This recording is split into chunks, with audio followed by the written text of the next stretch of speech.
from marriage. Then he said to me, right, blessed are those who are called to the marriage supper of the Lamb. And he said to me, these are the true sayings of Elohim. Repeatedly in both the Old and New Testaments, Elohim's people are compared to a wife or bride. Sometimes we see this union symbolized in marriages whose wives were faithful, like Rebecca, or unfaithful, like Gomer. Other times, symbols of faithful wives, the Lamb's bride, or promiscuous women, Babylon the Great, are used directly. The symbolism of marriage, unfaithful wives, the abandoned young woman, Hosea's wife, Babylon the Great. Faithful wives, Rebecca, the bride of the Lamb. The symbolism of marriage, therefore shall a man leave his father and his mother, and shall cleave unto his wife, and they shall be one flesh. When Elohim created humanity, he gave us two gifts, the Sabbath and marriage. Both have to do with relationship with Elohim and between a man and a woman. In its perfection, marriage reflected the perfect relationship between the members of the Godhead. After sin, it symbolizes the union between a perfect husband, Yeshua, and his imperfect wife, the church. Throughout the Bible, we see how husbands strive to perfect their wives and earn their love. From this example of marriage, we can also learn how to act in our own marriages between two imperfect people. Forgive your spouse, however undeserving, as Messiah forgive us, however undeserving. Accept your spouse's faults and all, as Messiah accepts us faults and all. Put your spouse before yourself, as Messiah puts us before himself. Unfaithful wives, the abandoned young woman. Now when I passed by thee and looked upon thee, behold, thy time was the time of love, and I spread my skirt over thee, and covered thy nakedness. Yea, I swear unto thee, and entered into a covenant with thee, said the Lord Elohim, and thou becamest mine. In a vision, Ezekiel was shown how Elohim found an abandoned baby girl, Israel, gave her life, helped her grow, made a marriage covenant with her, and she became a queen admired by all. This sums up the love story between Elohim and the people of Israel, from their departure from Egypt to the prosperous reign of David and Solomon, when Israel was admired by all nations.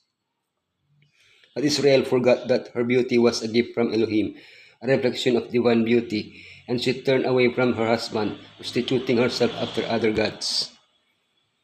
We were created to reflect Elohim's goodness and glory. When we assume our goodness is a product of ourselves, problems begin. Hosea's wife. The beginning of the word of the Lord by Hosea. The Lord said to Hosea, go take for yourself a wife of whoredom and children of whoredom, for the land commits whoredom, departing from the Lord. From the outset, Elohim makes it clear that the command given to Hosea to marry Gomer, who had prostituted herself and abandoned her husband, was a symbol of the relationship between Elohim and Israel. Hosea used various methods to win back his wife's love. Since none of these methods succeeded, he had to pay her ransom.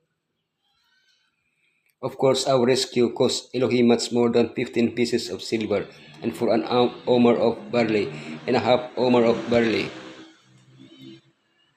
Unfortunately, the church followed the same misguided path as Israel, but Elohim's love remains unchanged. He continues to implore us to abandon prostitution and return to Him. Babylon the Great. And upon her forehead was a name written, History, Babylon the Great, the mother of harlots and abominations of the earth. Who or what is Babylon? A pure woman represents Elohim's faithful people.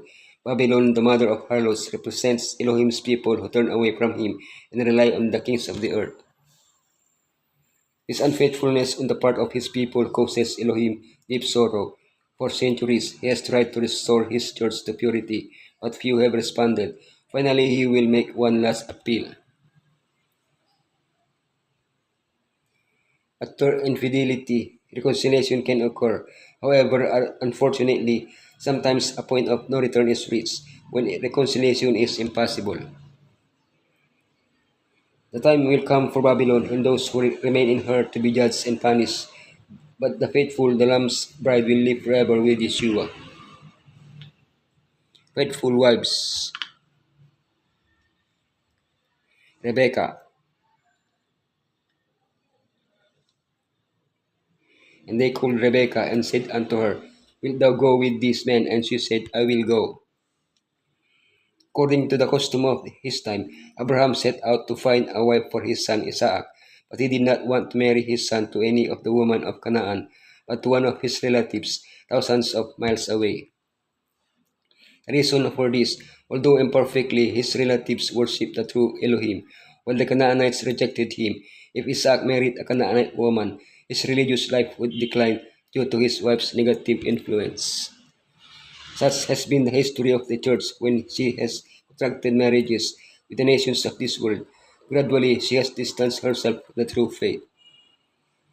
Another special aspect of this story is the fact that Rebecca is asked if she wants to get married, since according to custom, she had no other choice. Being part of Elohim's faithful bride is a voluntary act. Let us accept Yeshua's love with a clear I will go,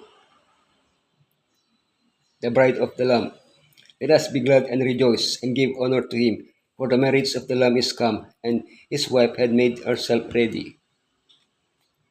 Yeshua's first miracle was performed at a wedding. From our perspective, this act has a certain symbolism that helps us understand the plan of salvation.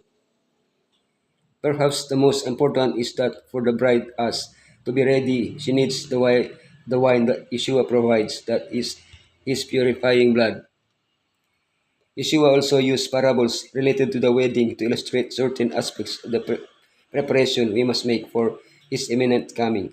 In all of them, the bride is never mentioned, but rather the guest. Could the guest be the bride herself? What can we learn from these parables? Have the Holy Spirit, accept your calling, the 10 virgins. Everyone is called to their wedding. We must clothe ourselves in Messiah, the unworthy guest.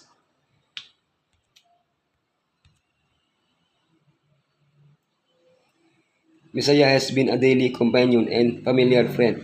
They have lived in close contact, in constant communion with Elohim. Upon them the glory of the Lord has risen. In them the light of the knowledge of the glory of Elohim in the face of Yeshua Messiah has been reflected.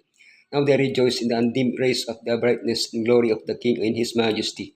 They are prepared for the communion of heaven, for they have heaven in their hearts.